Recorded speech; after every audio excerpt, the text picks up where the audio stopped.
this is what we are creating today. Thank you so much for coming. So wait until you learn this with me step by step. And I am doing half cornrows with curved pattern to the front and half individual knotless braids at the back. Okay, so if you love creative braid style that pop but still look classy, I do hope you stick around. Okay, so I'm gonna be using a 24-inch braids. It's color 99J, that is deep burgundy, and 4 bundles will be enough to achieve this style. Okay, so on each strand I'm gonna be adding 4 pieces of braids. Okay, so it's actually 3 pieces, but the first one I just divided it into 2 the way you're seeing, so that when we combine them we have exactly 4 pieces of braids. Okay, so I don't know if you know, there are 2 different ways that you can actually use to begin the knotless braid.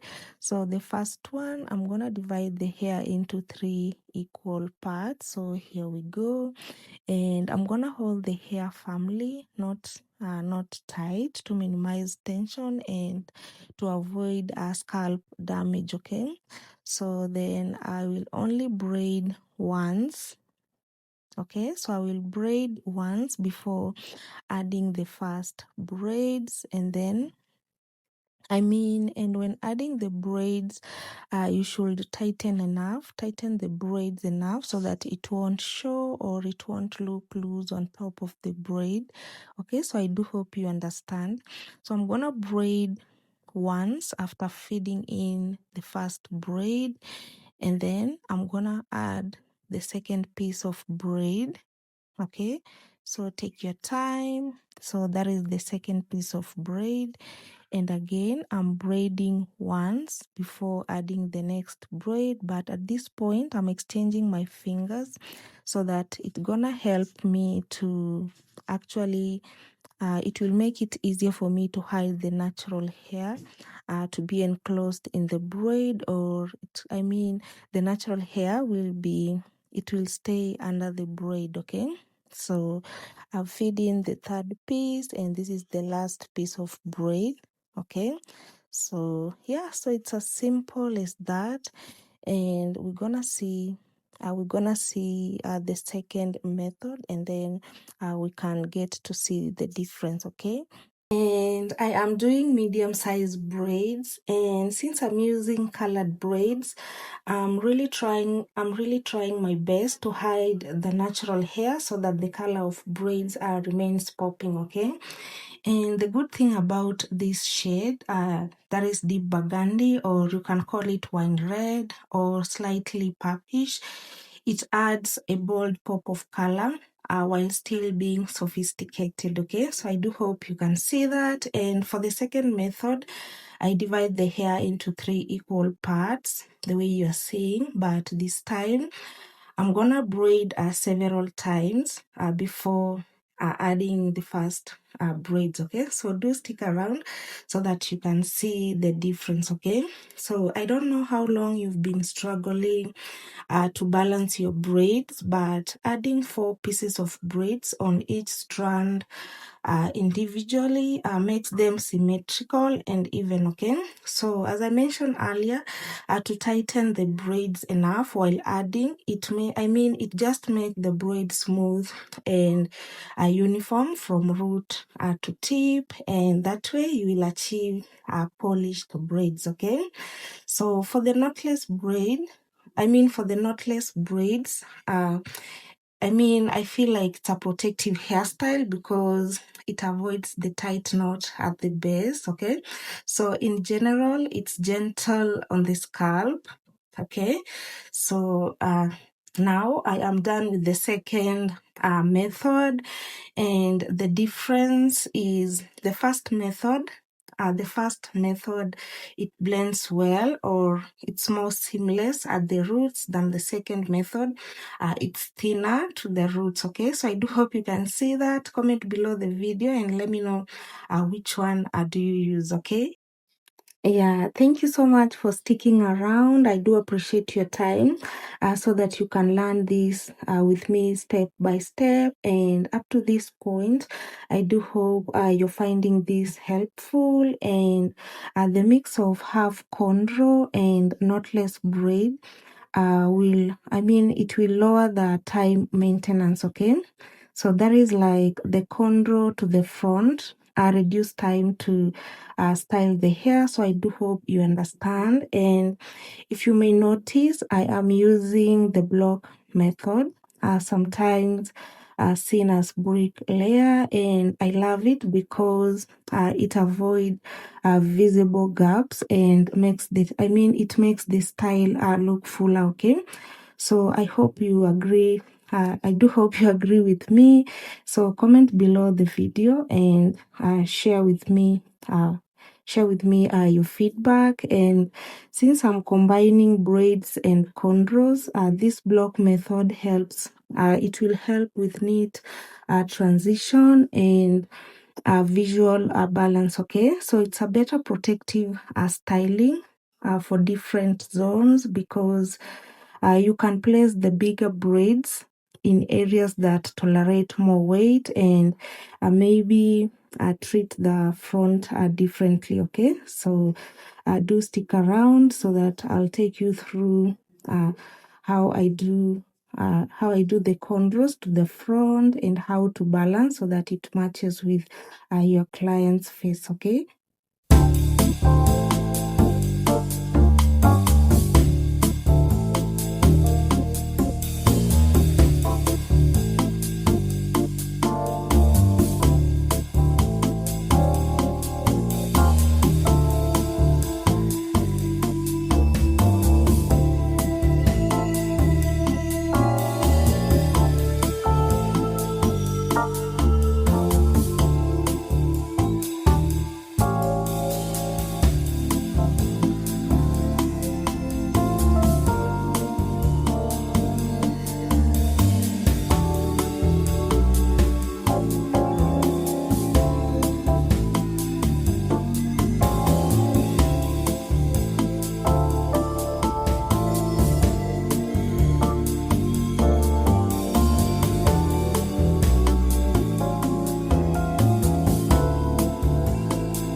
Thank you so much for catching up with me this far. So we are done with the first section where I've been doing individual knotless braids, and you can see it appears to be full because of the block method. It just it blocks the gaps between the braids. So thank you so much for watching. So to balance the cornrow match the shape of her face, I will divide the front section into 3 equal parts, and I'm using the 4 braids on the crown as a guide.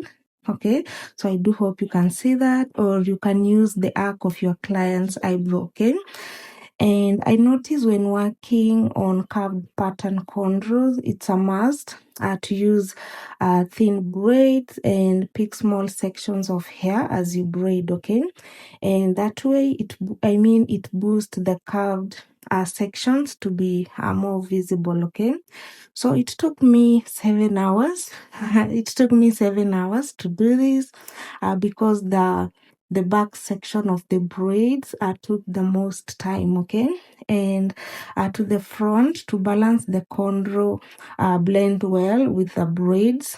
So each piece I was adding on the braids, I'm gonna be dividing it into 2 equal parts. So I do hope you understand. Okay, so I'm trying to say each strand I was adding on knotless braid, I'm gonna divide each piece into 2 equal parts, and I'm gonna use that to do the cornrows to the front, and that way you're gonna balance the tails of the cornrow to match the knotless braids at the back. And some point I'm gonna extend the tails mostly at the crown, and also at some point where you feel like hair is more visible, you can add braids so that the hair will be enclosed on the braid since we are using colored braids. Okay, so doing half cornrows and half braids, I do feel like it's a protective hairstyle because it reduces tension at the hairline, and also polished front look because the feed-in cornrows in the front typically start small and gradually adds braids extension, which means there is less pulling on the edges. Okay,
Yeah, I am still here with you, and we have really come a long way. And I do want to appreciate your time and effort just to follow this with me and get to understand what I'm really trying to let you learn with me today. Okay, so we are done with the back section where I've been doing the knotless braids, and I've been using the block method, and you can see it just block the gaps in between the previous line, and that way it helps it helps the braids to look fuller. Okay, so I've also taken you the process of doing the cornrows to the front, where I've been feeding in the equal amount of braid, the equal amount of braid that I was using on the knotless braid. And now, once everything is set, I'm gonna use this type of sheen spray